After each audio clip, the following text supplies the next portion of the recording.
Hello everyone and welcome. My name is Luke Ramsey and I work in the education department here at the Pink Palace Museum. Our speaker today is a lifelong Memphian and a graduate of Memphis University School as well as Memphis State University. In his extensive experience, he has managed some of this community's greatest assets, including museums, the Park Commission, and that band of ducks in the lobby of the Peabody Hotel. Will you please help give a warm welcome to our Shelby County historian, Mr. Jimmy Ogle. We're going to do Memphis music history today, and like I said, it's basically going to start about the turn of the century, last century, up to about the end of American Studios, because we just got through doing a historical marker about American Studios a couple years ago, and that ended up being a really cool deal. It's very unsung in Memphis, Tennessee. There's our sponsors. Okay, now the bicentennial exhibit for Pink Palace opens March 2nd, Saturday, March 2nd, and Sunday, March 3rd is the free community day here from noon to 5. Free admission, right, Steve? We got him on the spot. Free admission right there. A lot of activities, 12 to 5. So be here for that, and you'll enjoy their new bicentennial exhibit, this being the Memphis and Shelby County bicentennial this year. And then our artifact of the day is actually a trumpet, an original handheld trumpet by W.C. Handy. It's on display right over there. Looks like it's kind of floating in the air there. I don't know how they have it suspended, but it's really cool. Anybody know W.C. Handy? You ever heard of him? Okay, yeah. All right. I went to Mississippi River Museum last year, and I just got enthralled by these sheet music covers that are in the music rooms of the Mississippi River Museum. By the way, it's still open in the summertime. You know, it's still there. But these are all W.C. Handy sheet music. So since we have that trumpet today, I just wanted to put those up. And some of these folks you can get these resources from that I use is Memphis Heritage, West Tennessee Historical Society, which is WTS-TN.org. We meet monthly. Register.shelby.10.us. It's a good, you can get there's scanned versions of city directories and some of Willie's documentaries on there and other things that you can get. And then the Memphis room, Dig Memphis. That's digital Memphis. That's short. Dig Memphis is short for digital Memphis. That's cute. But they got about 10,000 images there. I think Willie's doing adding a bunch all the time too over there of things he's going around and filming.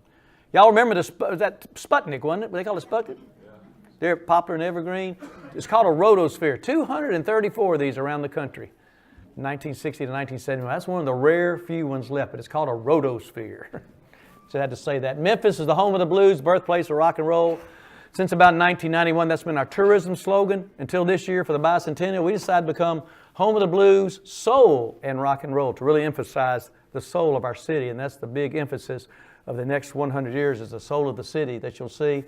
And of course, there's the new mighty lights on the bridge, Hernando de Soto Bridge. Now, Memphis is number 6 on the National Register of Historic Places for listings in the country, behind Washington, Baltimore, Philadelphia, Boston, and New Orleans. We have over 11,000 properties listed here. So we're an old historic town. And the music portion here this is a quote. I was the opening director of the Memphis Rock and Soul Museum, and their quote was, "In the quest to identify the roots of America's music, all roads led to Memphis. The finest museum system in the world, the National Museum of American History, looking at our entire country, saying, this is where it happened, right here." And that was good.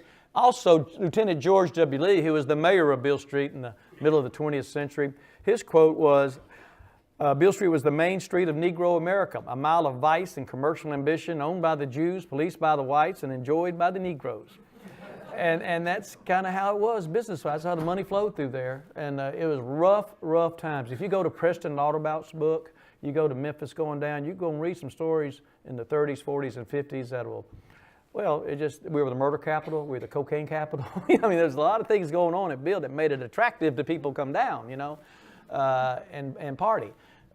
It was about 10 blocks long at the time, too. And see, it was a segregated city, and blacks couldn't go up to Main Street, but whites could go down to Beale Street.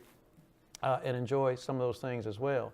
So W.C. Handy was born in Florence, Alabama, went through Mississippi, got influenced, came up Highway 61 in 1909, came to Memphis, came into Beale Street, and was hanging out at a place called Pee Wee's Saloon because it had a public payphone he could book his bands on, and he could write music and in between. And so he got approached by the Crump organization to write a song for Mr. Crump while he was there. There's a historical marker for it, right there at Beale and Hernando, which is now Rufus Thomas, and now it's the Tin Roof is there now. It used to be Hard Rock Cafe.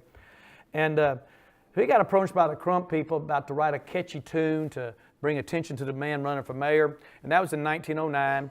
It was called Mr. Crump, as you can see right there, and Mr. Crump in 1912 became the Memphis Blues, and it was the first blues song published in the history of our country out of Pace and Handy Music Company, which is at 392 Beale. It's right across from Beale Street Baptist Church. There, that's where Robert Church had an office, and that's where Mr. Handy had his publishing company till he moved up to New York City. There's the bank, right, the building, the sign for it right there on Beale Street. Also, the Falls building had the artesian roof garden right there at the top. And like we had the Balinese Ballroom on the Claridge House, we had the Skyway room with the Peabody later on, and he premiered the St. Louis Blues out of that room in 1916. That building's right there at front and court. There's another image of home with a Beale Street sound, W.C. Handy. Now, in Memphis going down, this is what James Dickerson said, and this is a real key right here, because Handy was trained classically and in European music. W.C. Handy didn't invent the blues. His accomplishment was to merge black folk blues with European instrumentation and harmonic structure. That union created a new musical form, one that combined the raw energy of his African heritage with the stoic discipline of his European-influenced education.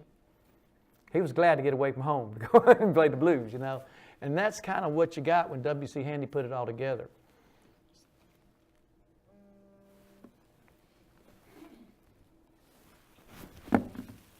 And there's those sheet music covers again. There's a statue. So W.C. Handy Park was formed in 1930. He passed away in 58. The statue was put there in 1960. And it's been moved around a couple of times in the park. Right now it's facing Beale Street. The W.C. Handy house was actually moved in 1983. I was at the Park Commission when this happened. This is an old shotgun house. You know what a shotgun house is, right? You open the back door, open the front door, shoot a shotgun through it, don't hit nothing. Okay. Y'all knew that, didn't you? Okay. We actually moved it from 659 Jeanette Street over in Soulsville, moved it over to put it there because it's off the beaten path in Soulsville, a lot of bad neighborhoods, just blighted neighborhoods. So they thought it was a good idea to bring the house over that Handy had lived in the early 1900s when he lived in Memphis. And it's there, kind of hidden behind some other new development. We hope to get it brought up to the street or brought across the street. There's also a Blues Trail marker, and we'll be talking about the Blues Trail in just a minute. And this is a state of Mississippi marker in Tennessee, right in front of the FedEx Forum and Memphis Rock and Soul Museum. But it talks about that Blues Trail coming up, which was Highway 61 coming on up. And this blue area, this yellow area here is the Delta. A bunch of musicians came in from the Delta on up into Memphis. Here's some of those names. Willie Dixon is one of my favorite names because down on the flood wall in Vicksburg, there's a mural and it says, "The blues are the roots and the rest are the fruits." And that's his quote right there. And it's the original musical art form. Another quote by Muddy Waters is, the Great Migration in the middle of the century up through the north, Memphis, St. Louis, Chicago, Detroit. Muddy Waters said the second largest city in Mississippi was the south side of Chicago because so many Mississippians are up there in Chicago. Of course, you got the Chicago blues and all that. But this is when you look at Arkansas Music Trail as well. That highway went both ways, you know. So coming across the bridge into Memphis, you see a lot of these musicians who came into Memphis. Again, Memphis was the center of everything for 200 miles. Music, social, business, shopping, banking, agricultural, everything. And a lot of these, like Al Green from Far City, you know, and people like Levon Helm down there from near Helena, Turkey Scratch. Sonny Boy Williamson, you know, coming in from Arkansas into Memphis as well.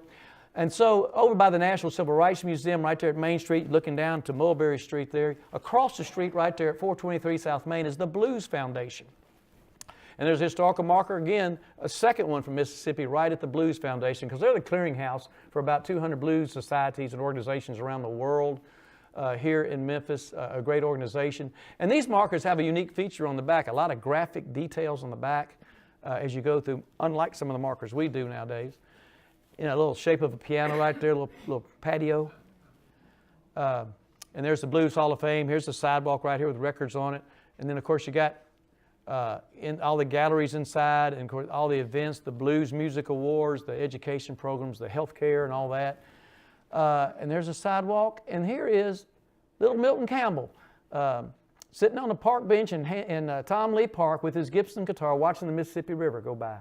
Except it's on Beale Street and not in Handy Park because they probably had to get moved or Memphis May or something. But so they put it right in front. And you can't believe how many Europeans or how many visitors come to that place, sit down by Little Milton, get their picture made with that right there.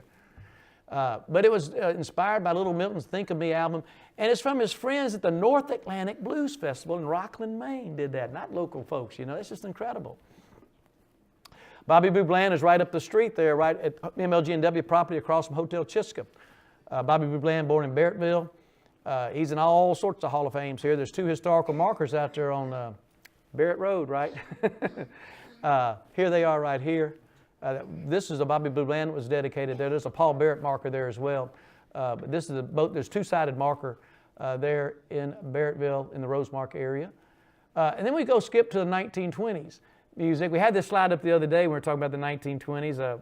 Furry, Minnie, Sleepy, and Abe. Which one is these? Not like the others.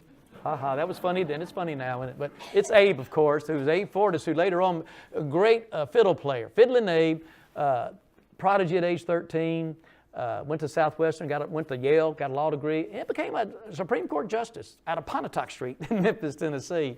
And that's old Fiddling Abe right there. That's a good one. Memphis Jug Band. Now, when we talk about the blues and the jug bands and the poor people, you got to think that migration coming up Highway 61 was the music from the Delta, the field hollers, the work songs, the spirituals that became the gospel, the blues, the country all that came into Beale Street and mixed up with white and black people and became the rock and roll at Memphis Recording Service and Sun Studio and soul music at STAX. That's how it all came together to be from the original American music art form blues. All that came out of that is a culture that changed the world. So the first group to be recorded here was in 1925, the Memphis Jug Band. And they call them a jug band because they mainly didn't have instruments. They couldn't afford instruments, so they had jugs and washboard, wash tub bass, comb and spoons. I played spoons at a camp skit in high school, you know. But you could make some music out of all that. And then you got the music of the 1930s, Jimmy Lunsford and Memphis Slim. Jimmy Lunsford was a teacher out of Manassas. Memphis Slim was a great musician. And then Furry Lewis in 1927 actually recorded songs in a room at the Peabody Hotel. And it was actually a CD that the Peabody has published, all these songs. They recorded Furry in 1927 in the Peabody Hotel. Didn't get desegregated until 1961 or 62. That was done by the Smithsonian. Here's Beale Street way back in the day. People coming in. Schwab's has been there since 1911 at that location. It's been on the street since 1876. Same old crummy floors, same old crummy merchandise. You know, if we don't have it, you don't need it, is what they say. It's a great institution there. Handy Park, 1930. There's music in the park. There's at Beale and Hernando there. It's now Rufus Thomas Boulevard. There's more music in the park. Music on the street corners on Beale Street. Music in the clubs. You got the Chitlin Circuit, which all the, like in Clarksdale and Greenwood, all the little juke joints they'd go to, they call it the Chitlin Circuit, traveling around singing. Then the Peabody Hotel opened in 1925, and then you had the Plantation roof parties, and then the Skyway room. There's Furry Lewis. 1955, we got a receipt, and I'll show it to you in just a minute, that Elvis had signed, and then Neil Diamond and Sweet Caroline. So there's the Peabody contribution. Here's a receipt typed on Hotel Peabody Station here that Elvis signed for his first RCA recording contract, and Vernon signed right below it because Elvis wasn't 21 yet. We got that on display in the memorabilia room there.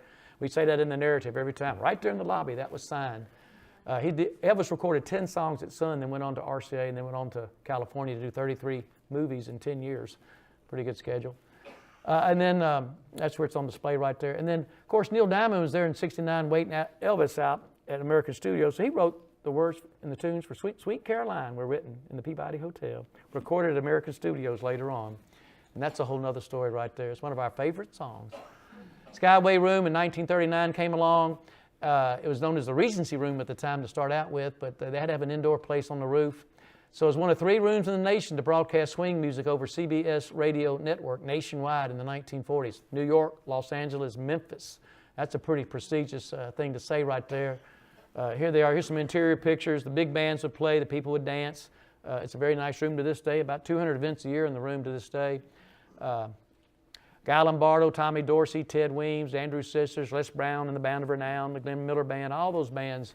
And Sam Phillips was an engineer there. He told us he was an engineer, and those same old musicians for 10 years were playing that same music, and they all turned the pages at the same time. It was just so boring to him that he had to go down to Beale Street and get caught up with the blues. You know, it was just so boring to be there. Plantation roof, dinner of the month, dancing on the roof. How many of y'all went out dancing on the, well, we got a few here. All right. But every Thursday night from April to August, there's the Peabody Rooftop Party. We call that a meat market and a meat market right now, okay? About 1,000 people up there. Cotton Carnival in the 1930s, the fireworks show, the Cotton Maker Jubilee, the Segregated Society, all the royalty, all that pageantry happening with music and parades downtown. The Overton Park Shell, 1936, opened up as a band shell, one of those, like 30 of them around the country during the WPA program. Now it's the Levitt Shell, obviously, and just 50 free concerts a year. Just an incredible program. I ran the show from 79 to 83 when I was at the Park Commission as a special events supervisor and got to meet a lot of cool people during that time with the Memphis Federation of Musicians, one of the oldest musicians unions in the country, maybe the oldest, I think. We dedicated a historical marker there a couple of years ago for the Overton Park Shell on one side, Levitt Shell on the other side. And Robert Gordon came and did a lot of the research, and he didn't get the memo about what to wear to the marker dedication. That's right, the great author Robert Gordon right there. And there's Jim Strickland right there helping us dedicate and pull the drape. Here's Jimmy Lunsford, a teacher, a jazz orchestra leader, but a teacher at Manassas High School that had his own band there, an orchestra. As you'll see, the Chickasaw Syncopators. I accepted a gig up at Cotton Club in Harlem. Grew to be really good and rivaled Count Basie and Duke Ellington. Toured Europe, but died at a very young age. He's buried in Elmwood Cemetery. Have you portrayed him before? No, you haven't. Okay, you haven't. Okay. He's on his tour. He's got a brass note on Beale Street. Blues in the Night was a big recording and a movie, actually. There's the movie poster. A lot of great saxophonists here. And Herman Green's still around. He drove the bus for B.B. King and played with John Coltrane. He's still playing, about 90 years old now, playing on Beale Street on Sunday nights with Free World. But some of the great saxophonists, some of the great pianists, Phineas. Sometimes it's Phineas Newborn, sometimes they used to call him Fine Ass, so he wanted to be called Phineas instead of that Fine Ass. It's Beale Street. There he is. It's just bright eyes. He was so bright, but it was a great, great pianist. Reverend W. Herbert Brewster, who's the father of gospel music, minister, composer, dramatist, singer, poet, community leader, pastor of East Trigg Baptist Church, published over 200 gospel songs, had the first million-selling black gospel records, composed 15 gospel dramas. Camp meeting on Sunday nights, white kids could go to East Trigg Baptist Church, and Elvis would go there and sing with the black kids. Jimmy Hazlett went there. And Sam would listen to it on the radio on WHBQ. They would broadcast it, and that was a great influence on Elvis as well. W. Herbert Brewster has a historical marker. There's East Trigg Baptist Church, which is now on Elvis Presley Boulevard, around the corner. New church, historical. He's got a brass note, and the school in Binghamton's named for him as well, right there. Very accomplished person. Lucy Campbell, a teacher at Booker T. Washington High School. This is an amazing story. She was the president of the Tennessee Negro Teachers Association for 5 years. She went up to Washington, D.C. and campaigned for Negro child welfare. You can see some of these things on the screen here. She composed more than 80 hymns. He'll understand and say, well done. This is how good she was. It was recorded by Lawrence Welk and Pat Boone. And this is a black school teacher in the middle of downtown Memphis in the 1930s and 40s. And those are the two most white cornbread guys I know are Lawrence Welk and Pat Boone. And they loved her music. Just think of how good that music was, a transition like that at that time. And she was to religious songs what W.C. Handy was to the blues. And there's a elementary school in Fraser named for Lucy Campbell. There's her historical marker. WDIA, the first all-black formatted radio station in 1948 in the world, out on Union Avenue, according to my friend Mark Stansbury. But the historical marker is down there on Union Avenue at 112 where they were. They moved around a lot. I think they're out in East Memphis now. Now, Mark's sitting back right over there, and he's pointing at a bunch of people he knows in this picture, I know. But the Goodwill Station, like we said, all in the community. Nat D. Williams was the first DJ to go in there, and of course Rufus really helped B.B. King get started singing jingles there for Pepticon and things like that, and helped him down on Beale Street in the Midnight Rambles. Nat has a historical marker on Beale Street, which we finally got turned the other way, so all the markers on Beale Street go the same way now for the first time in about 30 years. A.C. Moohah Williams and the Teen Town Singers. Anybody heard of the Moonglow Girls? Somebody's asking me questions about that. We got to find out about them. Rufus Thomas got a marker down there on Beale Street, the world's oldest teenager, let's say. You think B.B. and Rufus liked each other? I think they did. There's old young B.B. King right there. There, the Midnight Rambles, where the white folks could go down and watch the music on Beale Street. There's Rufus. Rufus knew W.C. Handy. He had the first hit at Sun. Bearcat, he and Carla had the first hit at STAX, Cause I Love You. Nobody can say that but Rufus Thomas. He loved being Rufus Thomas. Oh, there's Mark Stansberry. Stand up, Mark, just for a second. I want y'all to recognize Mark right here. A good friend. WD. Now, we say for over 50 years. It's actually over 60 years. But I was being polite, Mark. You know, it's about 75 years you've been there, hasn't it? Okay. No. But he's been assistant to several University of Memphis presidents, the governor, all this, but over 60 years. And the gospel show's on at 3:30. I got it on at 2 o'clock, but it's on 3:30 every Sunday afternoon. Still going, right? Mark Stansberry, just a legend in our community here, and we thank Mark. He's on our Shelby County Historical Commission too, as well. Plastic Products Record Plant. Everybody, what the heck is that? Well, you've been on Chelsea Avenue, right? And you've seen these. Oh yeah, they got you. Yeah, 1742 Chelsea. There, those 3 Quonset huts. What the heck are those things with a razor wire? Well, it's estate sales in there now, but back in the 1940s and 50s, Robert Buster Williams, we used to have these things that were this big around, had a hole in them like that. We called them 45s. I know most of y'all are millennials, right? About a crowd here, so y'all are probably downloading everything now, aren't you? Okay. But he was pressing 50,000 records a week. And what they do the acetates and send them out to DJs around the country in Kansas City and Denver and Phoenix, like Sam Wood and some of these folks. Overnight by air by Delta. How about that? When Delta dehubbed us, I thought that was really odd. But we used to get our music out overnight by air by Delta, and they would play those songs on a cheap acetate for a couple of weeks on the radio, and like, great, the DJ would call back to Buster Williams here and say, well, Great Balls of Fire, all the kids love that. Go ahead and commit to pressing 20,000 of those or 50,000 of those without having that expense, you see. They could send demo records out. And Elvis and Jerry Lee, they could go watch their records being pressed out there. So, of course, we did a historical marker for them. There's Robert Williams, the son of Buster Williams. There's my paper boy from 1973 on Highland Avenue. Y'all might know him as Kevin Kane. Best paper boy ever. He was the Whitey Ford of afternoon carriers. And that's on tape right now. Right. There's our Plastic Products Record Plant. What a great contributor they were to get businessmen giving credit record pressing, supporting Memphis music at the time. And so I'm in there at the state center. I look up in the ceiling, and there's some records thrown up like you shoot Huey's frill picks to the ceiling. There are records stuck in the ceiling. I wish I could find a ladder to get there. Who didn't like that record? And he threw it up there to get it stuck like that in that building. That's like 5 years ago. Selecta Hits also distributed records around the South. We controlled 18,000 jukeboxes in 10 states. That's how Memphis music got out. Beautiful, remember Wurlitzer Bubbers jukeboxes? This is at the Memphis Rock and Soul Museum. Home of the Blues record store on Beale Street. That's where Elvis's statue is now. We had great record stores, great record labels here. Boss Ugly Bob's. If I had a record store, I'd call mine Boss Ugly Bob's, wouldn't you? Yeah, that was over on McLemore. But what he saw was the need for a black music distribution network. A lot of white folks were getting their music there, but blacks weren't. So Bob really got that started. There's his historical marker over there near STAX. And of course, Poplar Tunes down at 308 Poplar. There's Elvis and Joe Coogee and John Navarrese. Elvis bought his first record ever bought there. His first record ever sold. Elvis record ever sold came out of Poplar Tunes there. We did their historical marker a couple of years ago, and it's like a big old family reunion, about 25 former employees there. It's really a warm experience there. It used to be Yummy Tummy, now it's a bail bonds place, changing downtown. There, ASAP bail bonds. There's the marker right there. And they were gracious to let us put it in that little planting area there. One-stop shop. It was really fun doing this one.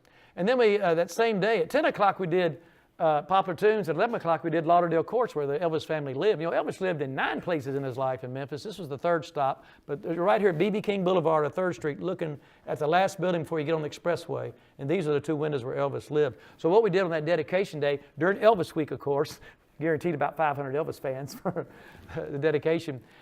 We did the Poplar Tunes at 10 o'clock. And the Lauderdale Courts at 11 o'clock, and in between to get them there, we had a walk in the footsteps of Elvis. And had Mike Freeman and Sue Mack give a tour through Lauderdale Courts, and they let us do it. So it was a really cool walk for all those. And so now we got all these Elvis fans imprinted on. There's going to be a historical marker about Elvis in downtown Memphis coming every year. And this one, WHER, is not Elvis, but we'll have them there for that. Nice marker right there at B.B. King. two-sided marker, talking about, a lot of the course was built in 1936, as you see, during the WPA stuff. There's that little boy sitting on the street corner there. KWAM radio was KWEM. I guess I'm affiliated with that. I get to play on there a lot, but they got a lot of music out in the middle of the century. Of course, Memphis Recording opened in 1950, 706 Union Avenue. Sam was recording black musicians like Howlin' Wolf and Johnny Ace and B.B. King and Rufus Thomas and Roscoe Gordon. And what Rufus told me, Sam was looking for a white boy who could sing black music. Rufus is very direct. That eventually wound it up so, but I think Sam said Howlin' Wolf was his favorite artist, his voice was. It opened in 1950. Here's some of the timeline. That's when That's All Right Mama was recorded. We'll get back to that in a minute. 10 songs, contract sold. He moved, the Sun Studio moved the name to Nashville. Sam went across 2 blocks over to Madison where Sam Phillips Recording opened up, and that building is there to this day. Thank Gary Hardy, if anybody knows Gary Hardy, and he plays at Alfred's now, plays a great Johnny Cash show, Tennessee 2. He saw it, the light. He reopened Sun Studio as a tourist attraction like in '85 and had a Sun Studio Cafe out in the Mall of Memphis, if you remember, on the ice skating rink. And he was a musician, and then it got placed on the National Register of Historic Places in 2003. And Sam was still alive, and he came to the tour. So how would you like to be the college-age kid giving the tour of Sun Studio with Sam Phillips on your tour? Well, I stood right by Sam Phillips the whole time. He didn't grunt. He didn't say nothing. We went up get to the very end where they do the demonstration. Have y'all been on the Sun Studio tour? Great tour, isn't it? Y'all ought to go, folks. It's a great tour about all that. And you get down into the studio where they actually sang and everything. And they were talking about Burning Ring of Fire, right? Was that it? Down, down, down, down, down. Sounds like that, right? Down. And you go boom, chicka, boom, chicka, boom. Well, they think that's percussion, but Fluky Holland told me this story, and they do this demonstration. Fluky Holland's the one that wrote Carl Perkins for his Blue Suede Shoe audition, and Roy Acuff didn't allow percussion in country music on the Grand Ole Opry stage for a long time. Fluky was the first guy to put a set of drums on the stage at Ryman Auditorium. His drumsticks are in the Country Music Hall of Fame and the Rock and Roll Hall of Fame, and so that sound is just a dollar bill in the fretboard that you hear. And they do a demonstration of just a dollar bill in the fretboard, then they play the music, then they do them both together. And that's what that sound is on that song right there. That was the percussion at the time for Johnny Cash. And Sam goes, wait a minute, sonny boy. Sam spoke. That dollar bill was right here, and he put it on the exact spot that day. I'm getting goosebumps right now talking about it. They just freaked us out that Sam actually did that. Then they got into the $1 Billion Quartet portion of it. Wait a minute. That picture was taken right here, and he took us to the exact spot in the room where they took that picture of the $1 Billion Quartet. You'll see in a minute. So Sam made 2 contributions that day. There's Howlin' Wolf. He loved him. Sam's in look at that, 4 Hall of Fames right there himself. Just an incredible guy. My best learning experience of my life was the day he came in the Rock and Soul Museum the first week and said, "Sonny boy, show me your museum." I went, "Well, Mr. Phillips." I don't know much, but the Smithsonian wrote this story. Wonders installed it. Give credit for Wonders for all their great exhibits over the years. They installed the Memphis Rock and Soul Museum in 6 weeks, folks. And then we just run it. Let me show you the pictures and the guitars, and you tell me what it means to you, because I knew he would talk. And 3 hours later, I had a one-on-one about nose to ear with Sam Phillips. And I remember everything. So I said, it's the greatest learning trick ever. If B.B. King came in, or Jerry Lee Lewis, or Ben Colley, who survived the Otis Redding plane crash, Ernest Withers and Rufus Thomas came in there all the time. Come on, guys, let's walk around and talk. And they just love telling stories. So that's half of my knowledge is from that experience right there. Elvis Presley, Bill Black, Scotty Moore, Sam Phillips. February 3rd, 1955 is a picture right here with Sam. But and there's Sam and Knox right there, his son. Look at old Sam with that beard right there. Knox is the nicest guy in Tennessee, isn't he, Greg? Yep. Sam Phillips Avenue, Honorary Avenue right there at Marshall. There's the historical marker put up by the Shelby County Historical Commission. We're going to get it painted this year. Needs it. That's All Right, Mama, July 5th, 1954. Elvis had been coming to the studio several times, didn't have a hit. They're trying, always late at night, they're trying. They take a break. Scotty Moore sits down his guitar. Elvis goes over and picks it up in a fit of nervous energy, stands in the corner, starts banging out, "That's All Right, Mama," really fast. And Sam comes running out of the control room saying, "That's it. That's the sound I'm looking for." And on the Memphis Rock and Soul Museum video, he says, "It's like I got stuck in the rear end with a brand new super sharp pitchfork." Pow! That sound just found them. They've been trying all this hard. And so that's what they took, did the acetate, and they took it to the Hotel Chisca right here in the room right there. at the Hotel Chisca. The Life Kitchen's gone now, but there it is. There's the mezzanine, the Chisca and all that, nice stuff. Okay, there was Dewey Phillips from 1949 to 1958. Dewey was playing music by white artists and music by black artists in the same hour on the same radio station in the South. It was unheard of at the time, but it was the music the kids loved and the parents hated. And that's always generational, isn't it? Always. My mother hated the Beatles and the long hair and all that. But there's old Dewey right there. Of course, Dewey was a real fast-talking DJ. He could talk faster than me. And he come on out there, this Dewey Phillips, Red Hot and Blue, live from the mezzanine level of the Hotel Chisca. Of course, he drank a lot, too. And by the middle of the show, he was coming from the magazine level of the Chisca Hotel. By the end of the show, he's coming from the mayonnaise level of the Chisca Hotel. 3-hour show at night. Y'all probably remember that. It's great recordings when you get the CD. There's Dewey right there. He's died at a young age, too.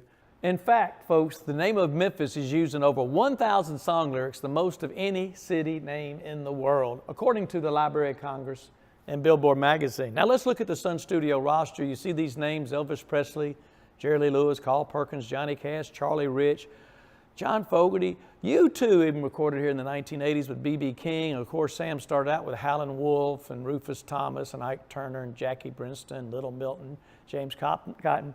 But really, when you think about it, the Memphis rock and roll tree, these artists did not come from Memphis. They came to Memphis.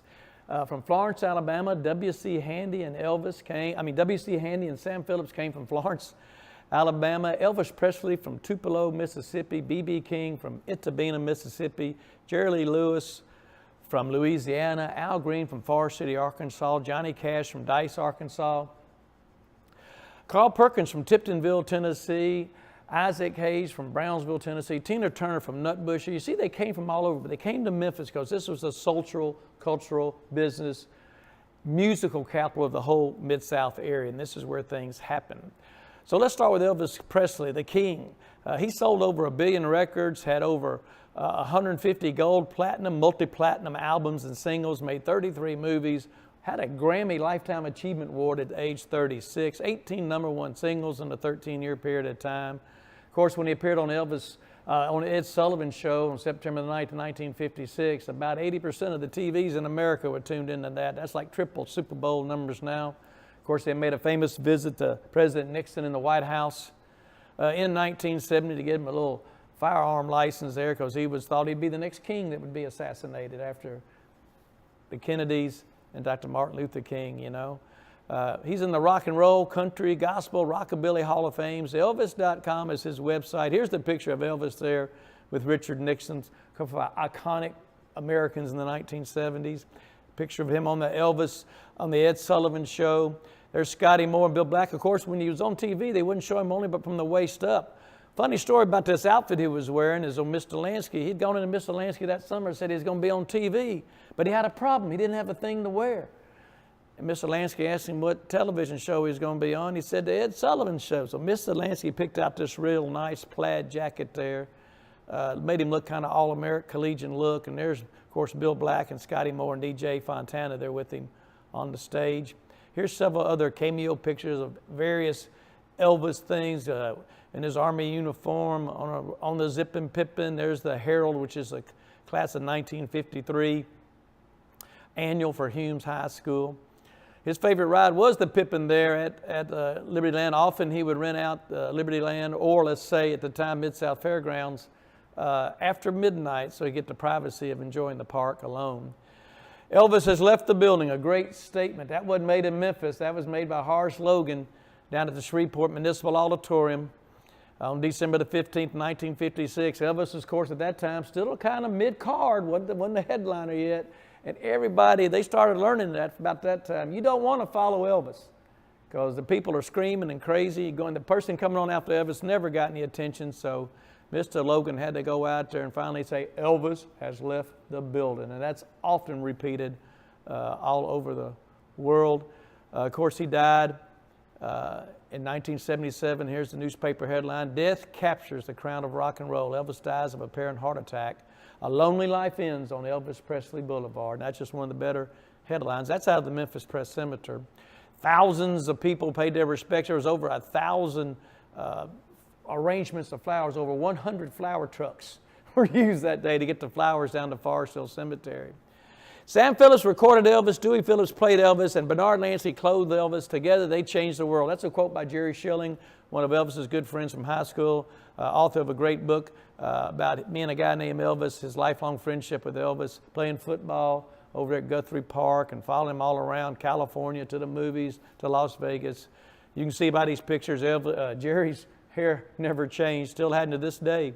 Carl Perkins, the king of rockabilly, came to Sun Studio in October 1954 with the song Blue Suede Shoes. He actually sang it over the telephone to Sam and Sam said, come on in. This song was number 1 on 3 charts simultaneously in 1956, pop, R&B, and country. That's first ever right there. The Beatles recorded 5 of Carl Perkins' songs like Matchbox, Honey Don't, Everybody Wants to Be My Baby. So he was real popular with the Beatles, and so was Elvis, way over there in England in the 1960s. He's in the Nashville Songwriters Hall of Fame, Rock and Roll Hall of Fame, Rockabilly Hall of Fame, Grammy Hall of Fame, Memphis Music Hall of Fame. This picture here about this place reserved for Carl Perkins, that was at 3 Alarm Studio in 1986 when we recorded there with Chip Moman when he came to town. Unfortunately, he was on the way to a national TV show when he had a car wreck. So Elvis beat him to a national TV show back in the 1950s. There's the Sun record label of Blue Suede Shoes, number 234. Jerry Lee Lewis, the Killer, came to Sun Studio November 1956. The world's greatest piano player is what Sam Phillips said. He was inducted into the Rock and Roll Hall of Fame the first year in 1986. Of course, Great Balls of Fire, a whole lot of shaking. He's in the Rockabilly Hall of Fame. The movie from 1989, Great Balls of Fire, starring Dennis Quaid, was filmed in Memphis in the South Main and Sun Studio areas. He has a 2007 DVD called Last Man Standing. Of all the folks from the 1950s, you would have thought Jerry Lee Lewis would have been the first man gone. Of course, his career got derailed in the 1950s when he married his 13-year-old cousin. In 2009, he opened the Rock Hall's 25th annual concert at Madison Square Garden. JerryLeeLewis.com, still living down there in Nesbitt, Mississippi, has a club on Beale Street. Blowing and going as the Killer. Sometimes it's tough for him to get up to that stage, but once he touches that piano in a live concert at age 82 or 83 right now, it just electrifies him and he electrifies the audience. Then, of course, the other part of the $1 Billion Quartet, Johnny Cash, the Man in Black, came to Sun Studio in 1955. Of course, his famous opening phrase was, "Hello, I'm Johnny Cash." I Walk the Line, Folsom Prison Blues, Ring of Fire, Boy Named Sue. He wrote over 1,000 songs, Johnny Cash did. He's in the Rock Hall, Country Hall, Nashville Songwriters Hall of Fame, and the Grammy Lifetime Achievement. Of course, there's Folsom Prison Blues. The percussion part of that was actually a dollar bill folded up in the fretboard of a guitar at Sun Studio because they didn't have percussion at that time. That's an interesting story. We dedicated a historical marker for Johnny Cash over at Galloway United Methodist Church site there at Cooper and Walker in Midtown, the Cooper Young neighborhood. His first gig was in the Abbey there in the basement for the Pioneer class back in middle 1950s. He was actually recording, or not recording, he was rehearsing at automobile sales at 308 Union Avenue, where Lit Refrigeration is now, with Luther Perkins and Marshall Grant. Postman heard him rehearsing back there country music, kind of liked it, so the postman recommended them to his sister at the Pioneer class at Galloway Church. So that was the first time they played in December of '55, I believe it was, for raising money for missionaries in China. And they played gospel songs, and then finally Sam Phillips convinced him, you ain't gonna make any money playing gospel. So it was John R. Cash in the Tennessee 2 at the time. He sped him up. He became Johnny Cash. We dedicated a historical marker there on May 1st, 2016 for his first performance. A statue was going in 2019 on the property next door. There, Johnny Cash in the Tennessee 2. There's the dedication scene, a lot of people on the street. There's Roy Cash, his nephew, whose daughter was later Kelly Cash, Miss America in the 1980s. There's Fluke Holland, J.W. Holland, the drummer for Johnny Cash, the man in white, the white hair and the black outfit on the right. They actually played in the auditorium that day of the church for everybody. There's the statue and plans for the dedication. WHER 1955, Sam Phillips and Kimmons Wilson. Kimmons Wilson started Holiday Inns in Memphis in 1952, changed the way the world traveled. Well, at the third Holiday Inn ever at 972 South 3rd Street, they opened up a radio station called WHER, the nation's first all-girl radio station, right down there. 8 ladies became the first women to get on the air, 1,000 beautiful watts. Teresa Kilgore, Becky Phillips, Marion Keisker, Kathy Hartley, Dot Fisher, Laura Jurgen, Barbara Gurley, and Dottie Abbott. The studio was called the Doll Den, the control room was the playroom, and the manager's office was marked Boss Ma'am. That's how frivolous they were about it and how fun-loving and entertainment and information, a fresh new voice of Memphis on the air daily, the nation's all-girls station.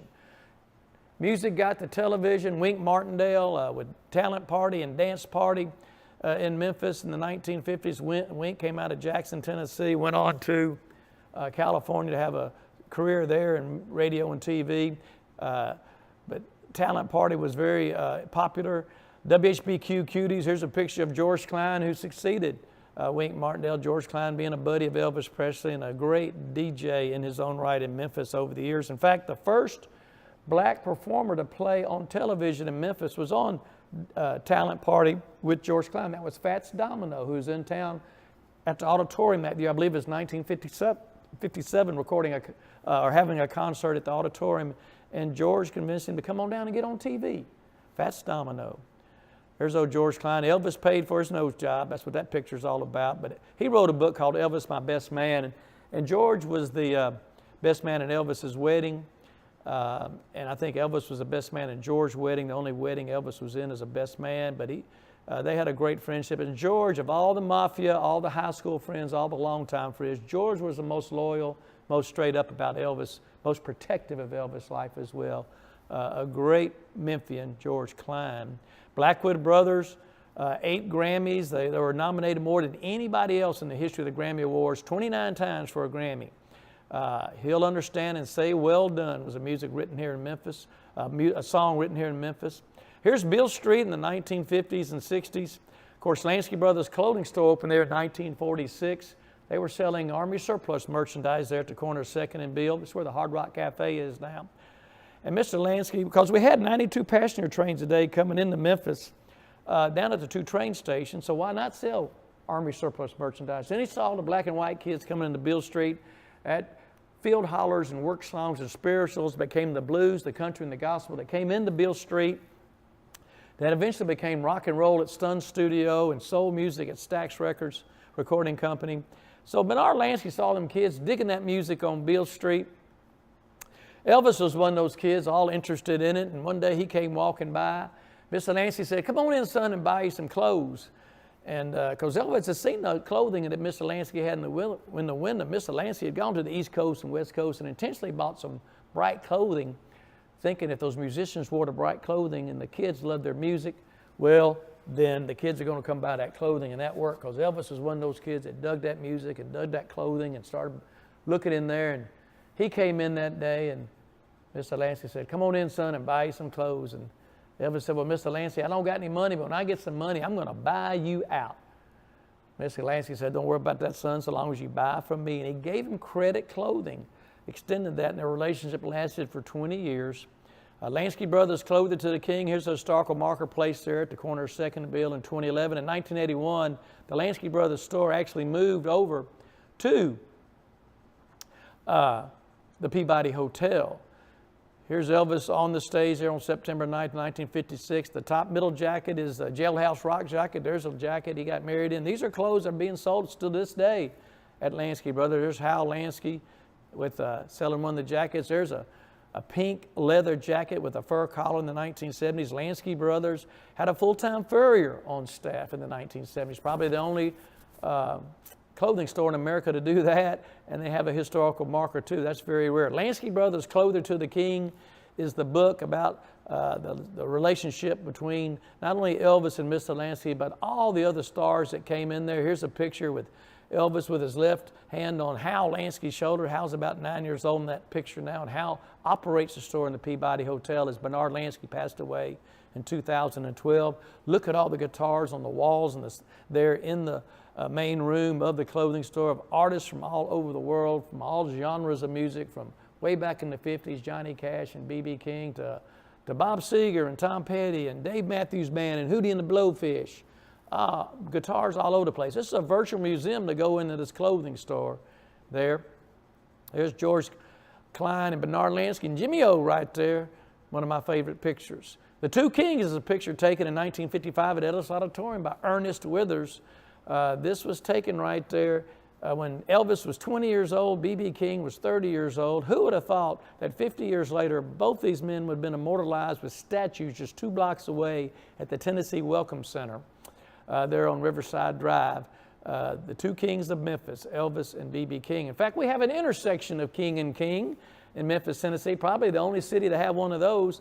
And we say this is the intersection of B.B. King and Dr. Martin Luther King Boulevard, just 1 block south of Beale Street, which is the crossroads of America's music, by the way, Beale Street and Highway 61. But we've had 3 kings in Memphis. Elvis the King gave us our voice, B.B. King gave us our soul, and Dr. Martin Luther King gave us our conscience. And that's a quote from our former mayor, A.C. Wharton.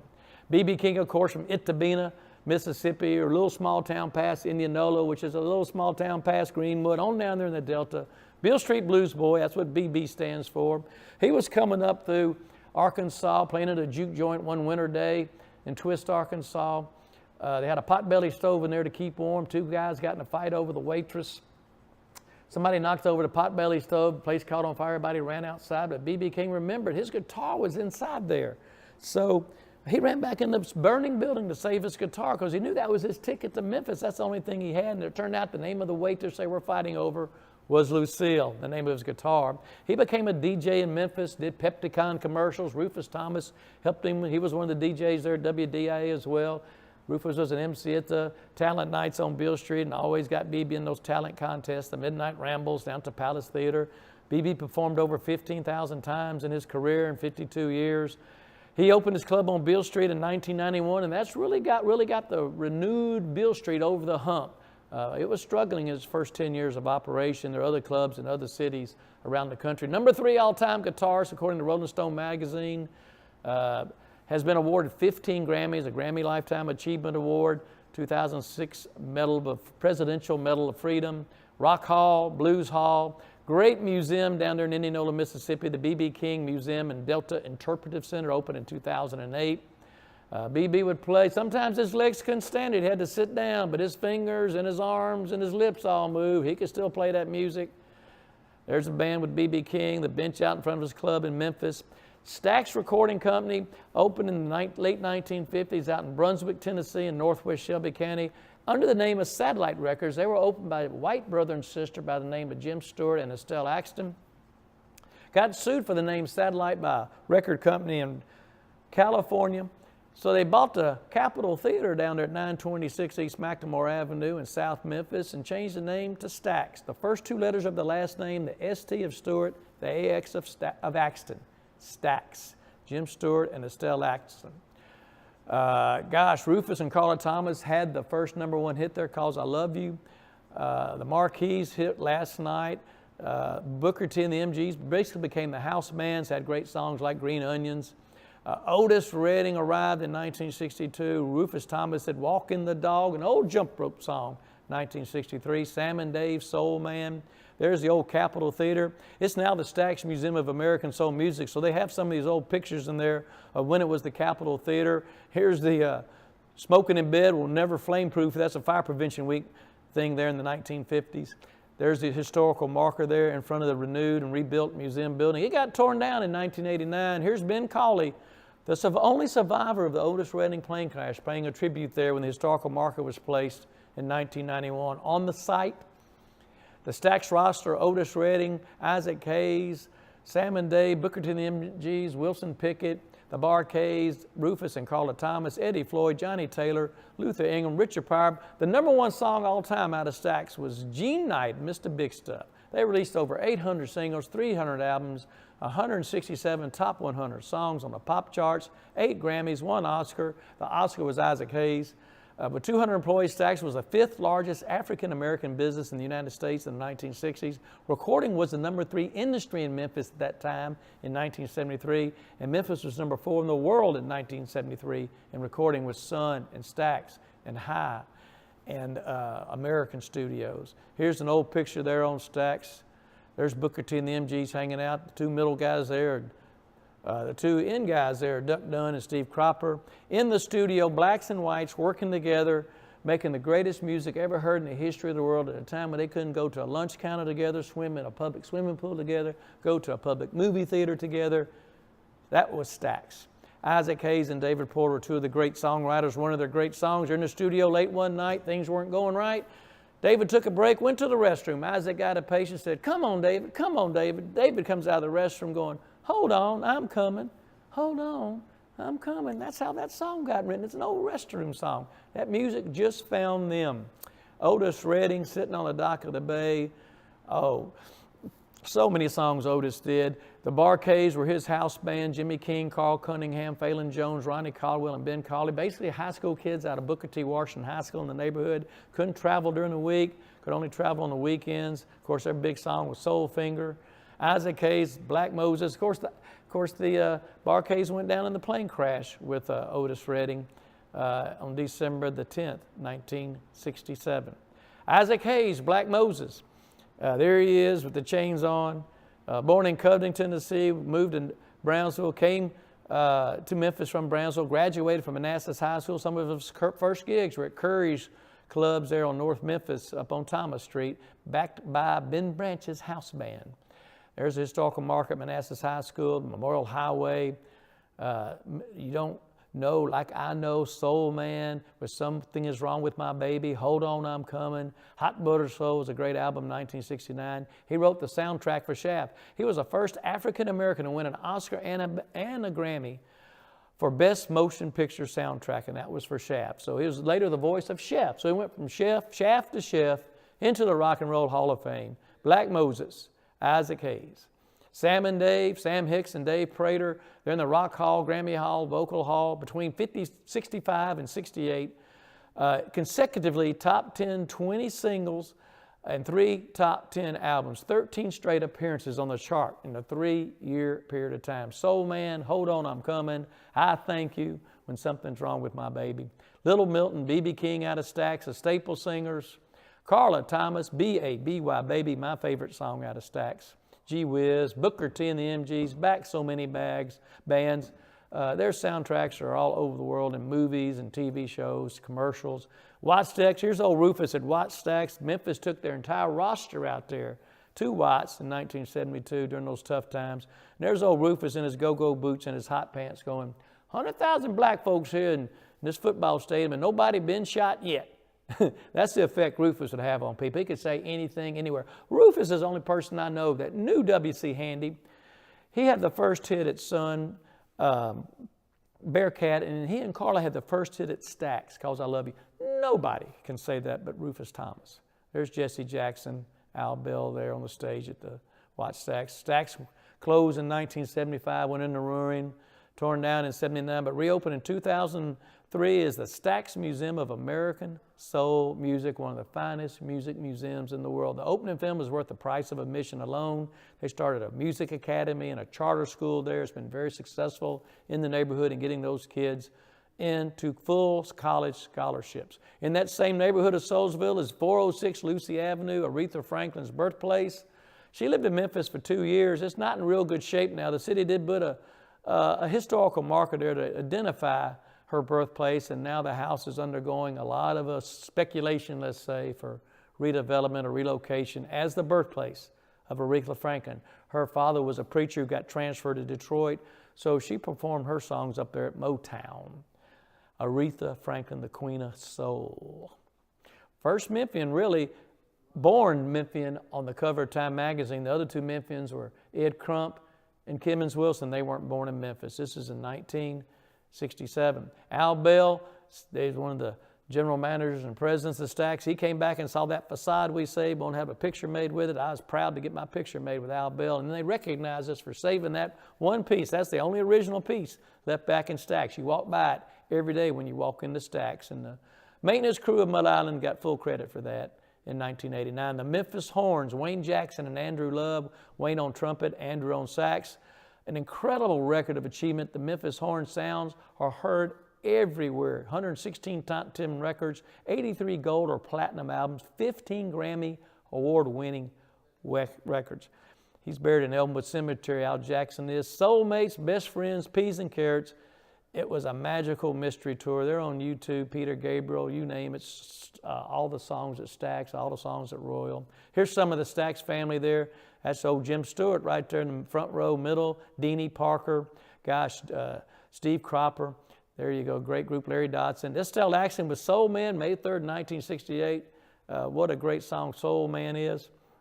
Well, some of the Soulsville artists, Booker T, Lucy Campbell, we've already talked about her, wrote 80 gospel songs. She was the gospel music she was two gospel music like W.C. Haney was the blues music, Reverend W. Herman Brewster at East Trigg Baptist Church, Nat D. Williams, Aretha Franklin, the Newburns, Maurice White with Earth, Wind, and Fire, David Porter. Look at all these folks out of the Soulsville neighborhood. And then you come to High Records. High Records actually opened in 1959. Joe Coogee was running Poplar Tunes and had some other producers from Sun Studio, Quentin Claunch and Bill Cantrell, along with singer Ray Harris. They started High Records. Smokey Part 2 was their first #1 song by the Bill Black Combo in I don't know if it's #1, it's their greatest hit in 1959. And then Tough by Ace Cannon, another great musician on the High label. Then they hired Willie Mitchell in 1960 to be a vice president and be in charge of some of the rhythm section there. Willie succeeded in finding some of these great artists like O.V. Wright and Don Bryan, Otis Clay, and Al Green in 1968. Charlie Rich actually recorded at High Studio. Bill Black's Combo at 1320 South Lauderdale. There's Willie on the keyboard right there. Here's the Royal Studio now. It's now 1320 Willie Mitchell Boulevard. Royal Studio was actually founded as the Shamrock Theater in 1915, later changed name to Rex. The movie theater closed in the 1950s. Willie picked it up as a recording studio. 1970, Joe Coogee dies. Willie kind of takes over the operations there and really gets them into the soul music.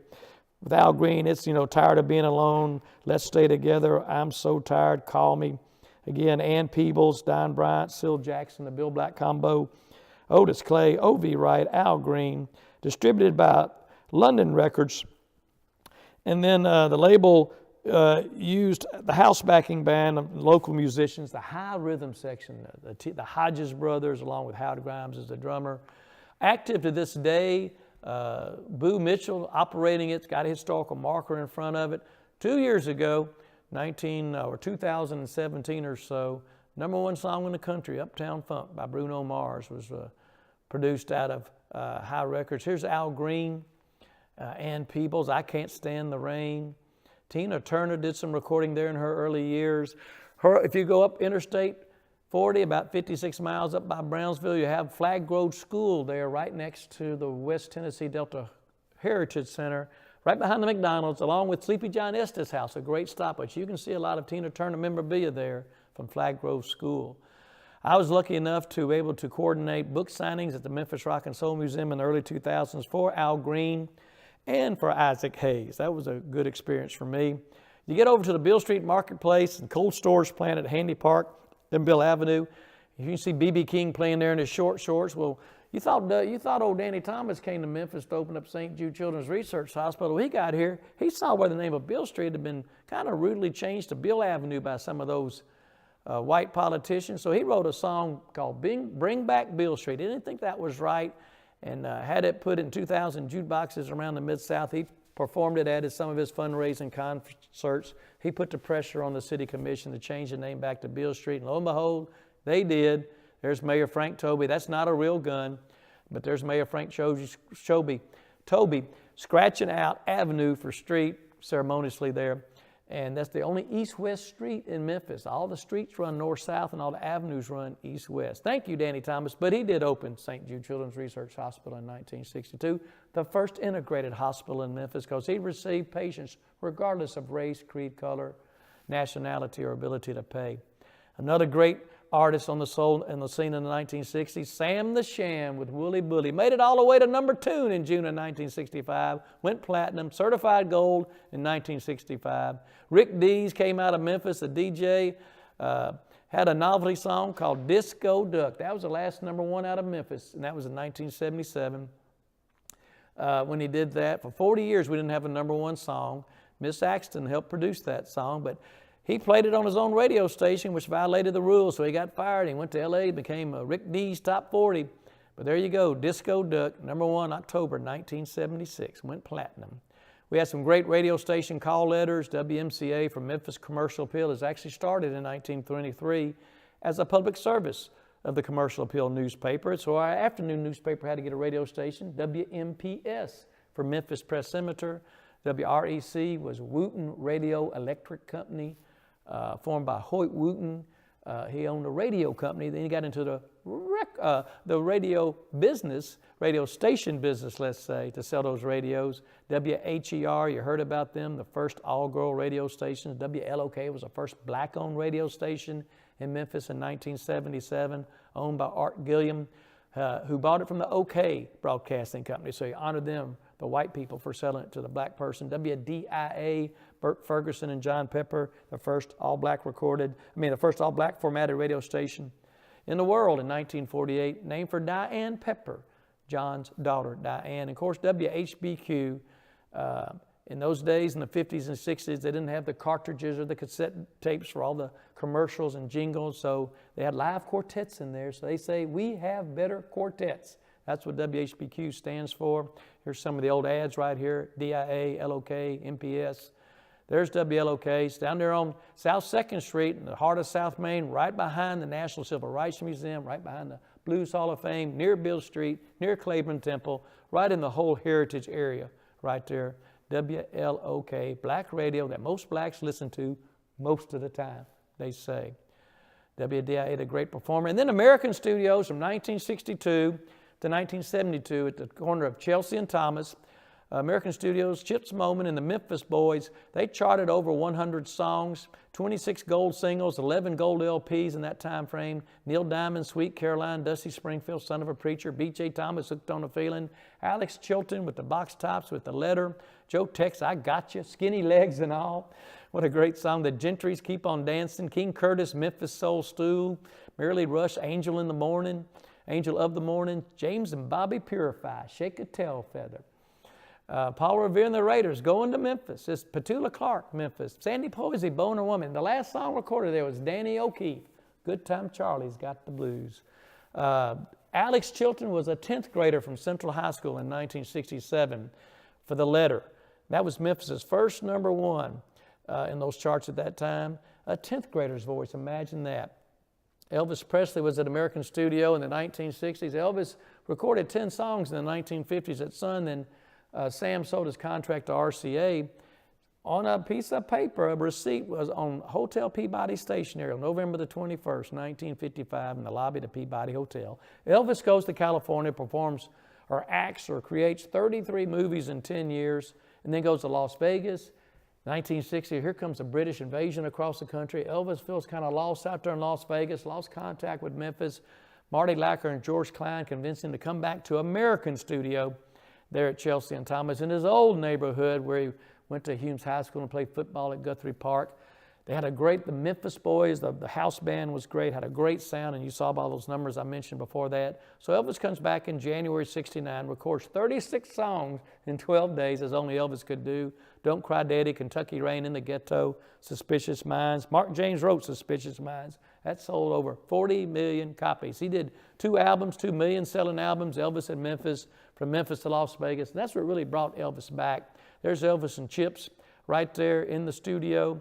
What a great sound that was. We placed a historical marker there in 2014, I'm sorry. Here's a dedication of that. There's Chips Moman right in the front, right in the center of the front there with some of the Memphis Boys sitting beside him.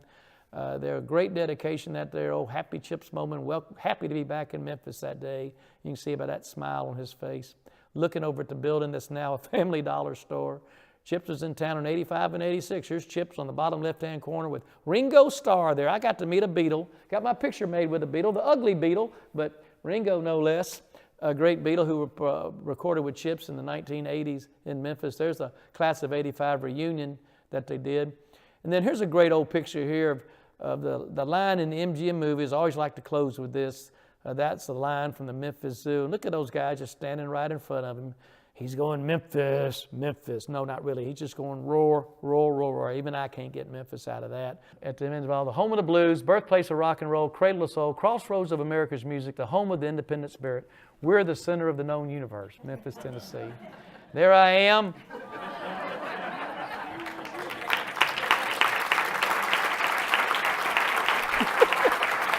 Thank you. JimmyOgle.com. And I think that ends it. Yep, that ends it.